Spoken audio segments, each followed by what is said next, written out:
Bisa kan? Bisa. Bisa. Halo Pak.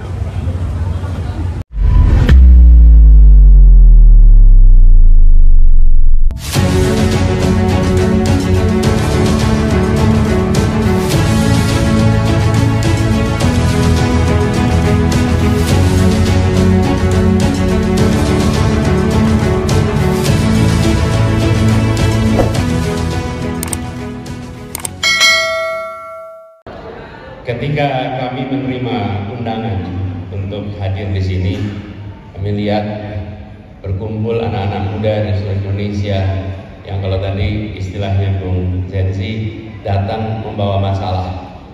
Saya begitu dengar, saya sedang mau belanja masalah. Jadi datanglah ke tempat ini supaya bisa ketemu. Ini pasarnya, ada yang bawa masalah, ada yang mau belanja masalah.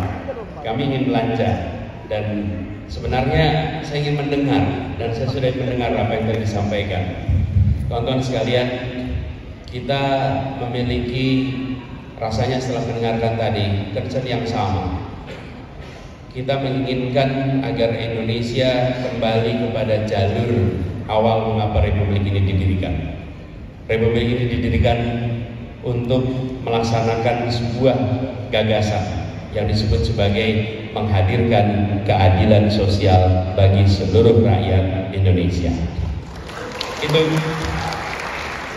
gagasan sederhana yang dituliskan di dalam pembukaan Undang-Undang Dasar 45. Mengembalikan ke jalur ini adalah ikhtiar kita.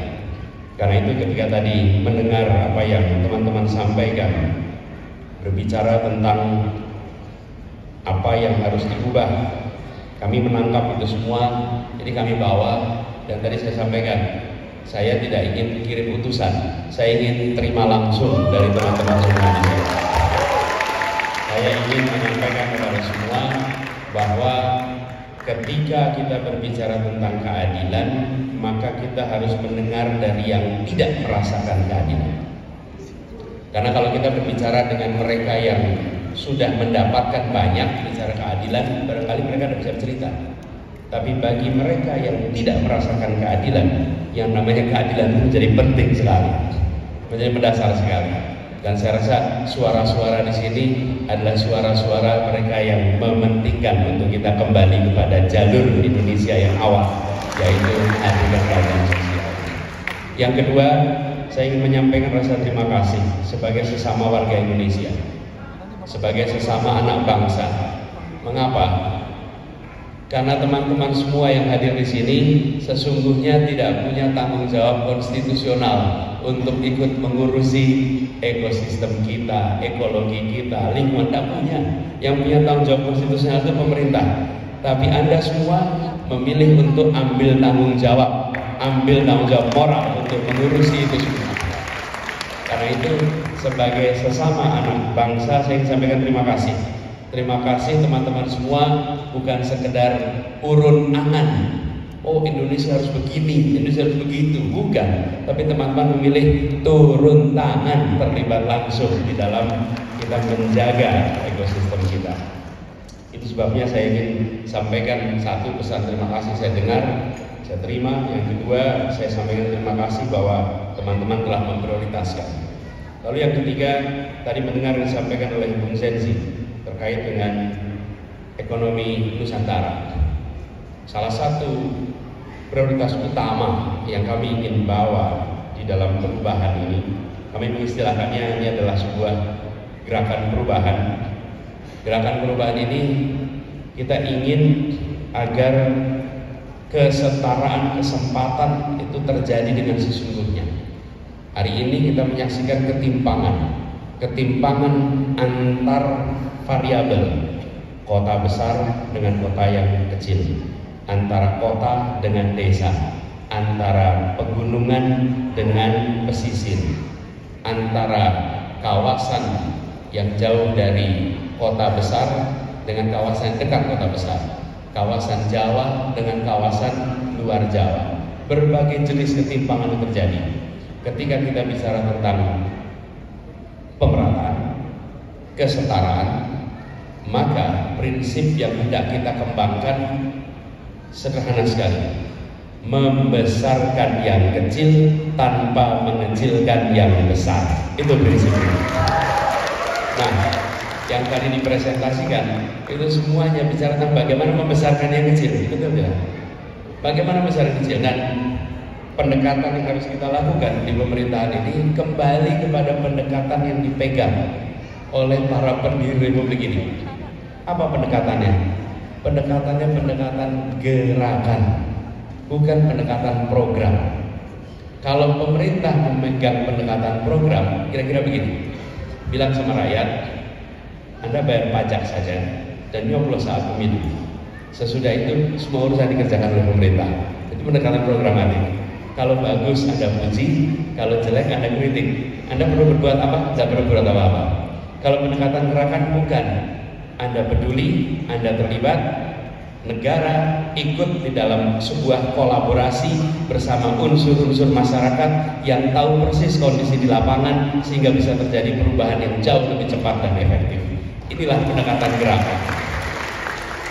Nah, pendekatan gerakan itu dalam bahasa sekarang biasanya disebut istilahnya kolaborasi.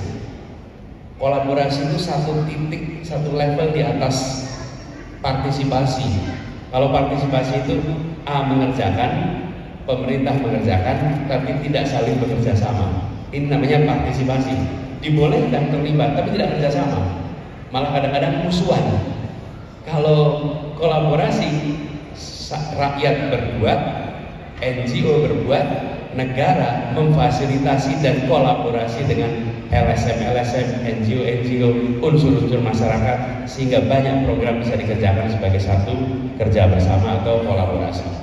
Nah, Bapak sekalian, teman-teman yang saya hormati, saya tidak akan berbicara panjang, tapi saya ingin menyampaikan beberapa poin yang mudah-mudahan bisa jadi bekal juga untuk teman-teman tahu apa yang teman-teman tadi sampaikan kira-kira banyak yang sejalan dengan apa yang kami ingin kerjakan.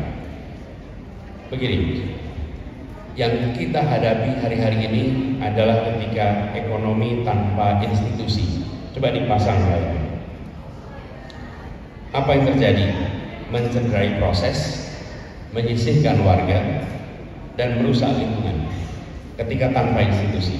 Coba lihat slide berikutnya.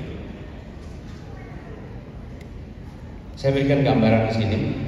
Ini adalah sebuah kesimpulan atas studi di banyak negara. Judulnya Mengapa Sebuah Negara Gagal. Ini ditulis oleh Darren Acemoglu dan James Robinson. Di sini dibagi dua. Negara yang inklusif dan ekstraktif. Teman-teman bisa lihat. Yang kanan dulu ekstraktif. Institusi ekonominya konsentrasi ekonomi di elit. Yang kedua, pasarnya menguntungkan elit. Yang ketiga, terbatasnya akses ke sumber pendidikan dan sumber daya yang lain. Yang keempat, ada hambatan dalam berbagai inovasi. Ini kalau kita lihat di dalam sebuah negara yang ekstraktif, kita menyaksikan minim perlindungan haki. Tapi negara yang inklusif, seperti apa negara inklusif? Ekonominya akses luas ke perekonomian. Playing field itu artinya kesetaraan kesempatan di dalam berbagai sektor perekonomian. Lalu ada akses yang merata pada pendidikan dan sumber daya. Tadi disampaikan juga salah satu poinnya. Kemudian ada dukungan untuk inovasi, ada perlindungan untuk hak asasi. Lalu di aspek politik apa? Yang ekstraktif, strukturnya oligarkis. Yang kedua, partisipasi politik terbatas dan ada pemberangusan hak untuk kebebasan.